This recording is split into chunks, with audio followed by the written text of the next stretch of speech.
अब हम unit 2 wind के थिंकिंग अबाउट द पोएम के क्वेश्चन आंसर करेंगे। First, what are the things the wind does in the first stanza.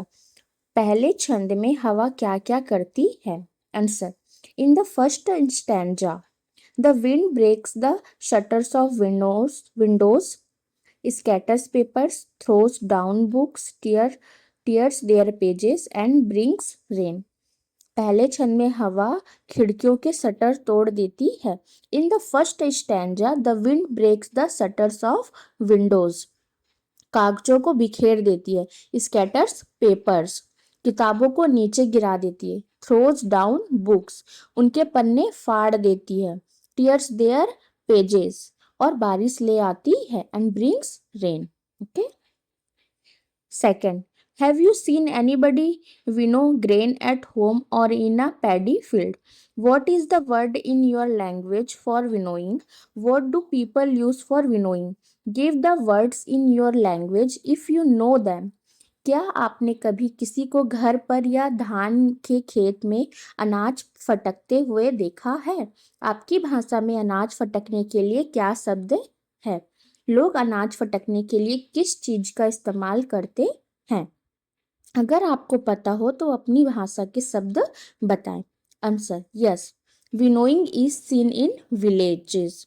In Hindi it is called पछोरना और ओसाना। पीपल यूज अ सूप और छाछ, यानी हाँ, गांव में ओसाना विनोइंग करते हुए देखा जाता है। हिंदी में इसे पछोरना या ओसाना कहते हैं। लोग इसके लिए सूप या छाछ का इस्तेमाल करते हैं। Okay. Third, what does the poet से द विंड गॉड विनोज।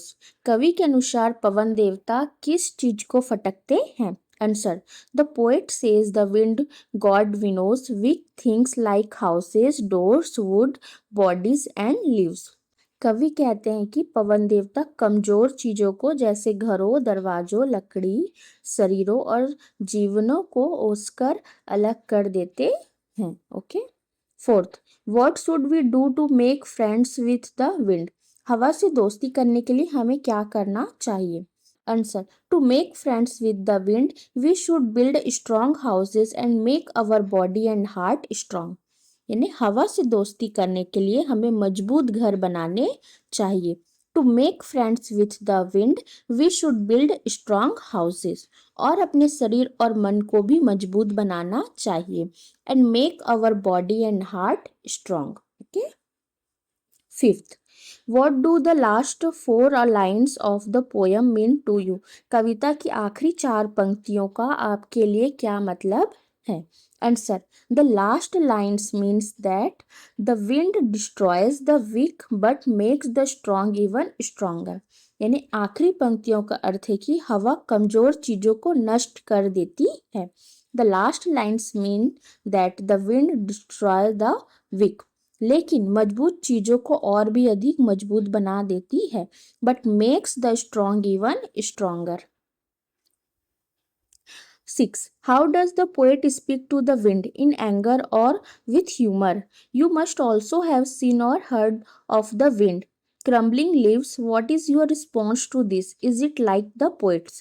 कवि हवा से किस तरह बात करता है, गुस्से में या मजाक में? आपने भी हवा को जिंदगियां तबाह करते हुए देखा या सुना होगा।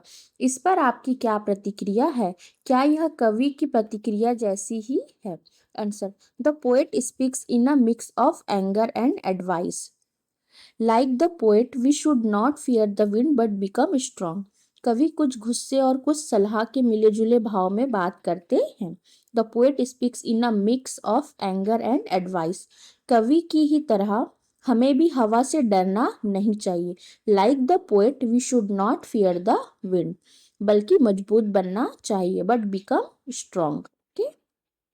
Second, the poem you have just read is originally in Tamil. Do you know any such poems in your language? आपने अभी जो कविता पढ़ी है वह मूल रूप से तमिल भाषा में है।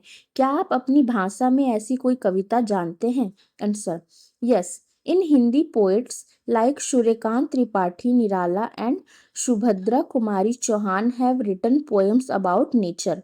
These poems show the power of nature and human strength.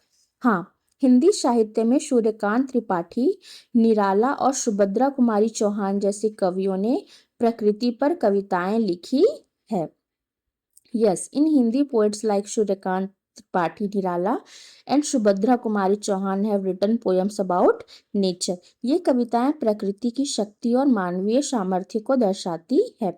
These poems show the power of nature and human strength. Okay. The tree on the mountain takes whatever the weather brings. If it has any choice at all, it is in putting down roots as deeply as possible. Okay, क्या कह रहा है? पहाड़ पर लगा पेड़ मौसम जो भी लाए उसे अपना लेता है. अगर उसके पास कोई विकल्प होता भी है तो वह बस अपनी जड़ें जितनी हो सके उतनी गहराई तक जमाना होता है.